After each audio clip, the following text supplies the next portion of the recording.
ఘంటసాల వెంకటేశ్వరరావు స్వరం అజరామరమని ఆయన ఆలపించిన భగవద్గీత నేటికి ప్రతి తెలుగువారి ఇంట వినపడుతూ ఉంటుందని ఎమ్మెల్సీ డాక్టర్ సిపాయి సుబ్రహ్మణ్యం అన్నారు. ఘంటసాల జయంతిని పురస్కరించుకొని తిరుపతిలోని ఆయన విగ్రహానికి ఘంటసాల అభిమానులు స్థానిక రాయలసీమ రంగస్థలి చైర్మన్ గుండాల గోపీనాథ్ రెడ్డి ఆధ్వర్యంలో పాలాభిషేకం నిర్వహించి పుష్పాంజలి ఘటించి ఘనంగా నివాళి అర్పించారు.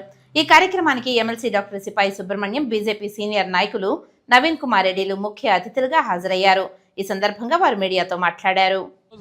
గాన గంధర్వులు ఘంటసాల గారి 103వ జయంతి సందర్భంగా ఆయన కాంస్య విగ్రహానికి పుష్పాలంకరణ చేసి ఘన నివాళి అర్పించాము. గాన గంధర్వులు ఘంటసాల గారి జయంతిని ఈరోజు అభిమానుల మధ్య జరుపుకుని ఆయన ఘన నివాళి అర్పిస్తున్నాము. ఘంటసాల గారి పాటలు వింటుంటే ఎంతో మధురాతి మధురంగా హాయిగా ఉంటుంది. ఘంటసాల గారు వెంకటేశ్వర స్వామి సుప్రభాతం కానీ, ఏకాంతం కానీ, ఏకాంత సేవ కానీ, భగవద్గీత కానీ పాటలు పాడి మనకి ఎంతో ఉదయం నిద్రలేసినప్పటి నుంచి రాత్రి వరకు ఆయన పాటలు వింటుంటే ఎంతో మధురాతి మధురంగా ఉంటుంది. నభూతో నవభవిష్యత్తుగా ఉంటుంది. ఏ తరంకైనా ఘంటసాల గారే గాన గంధర్వులు. సూర్యచంద్రులు ఉన్నంత వరకు ఆయన పాటలకు ఎప్పటికీ సజీవంగానే ఉంటాయి. అలాంటి గాన గంధర్వుడి జయంతిని రోజు జరుపుకొని ఆయన ఘన నివాళి అర్పిస్తూ, అలాగే మన తిరుపతి ఘంటసాలగా పేరు పొందిన సోము ఉమాపతి గారిని ఈరోజు ఘనంగా సత్కరించుకొని ఆయనకు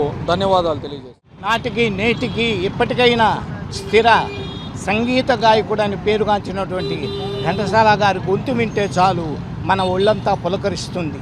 ఆయన ఏడు కొండల స్వామి ఎక్కడున్నావయ్యా, ఎన్ని మెట్లెక్కినా కానరావేమయ్యా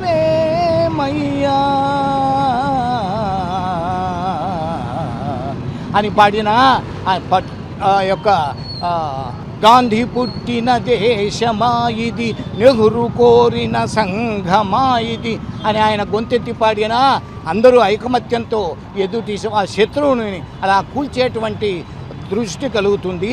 అలాగే ఊహలు గుసగుసలాడే నా హృదయము ఊగిసలాడే అటువంటి పాటలు పాడినా అందరి హృదయాలలో అలా చక్కగా ప్రేమ ఉదయిస్తుంది. ఇలా ఎన్నో పాటలు పాడినటువంటి ఆయన ఖచ్చితంగా కలకాలం చిరస్మరణీయుడు. ఇది సత్యం సత్యం సత్యం.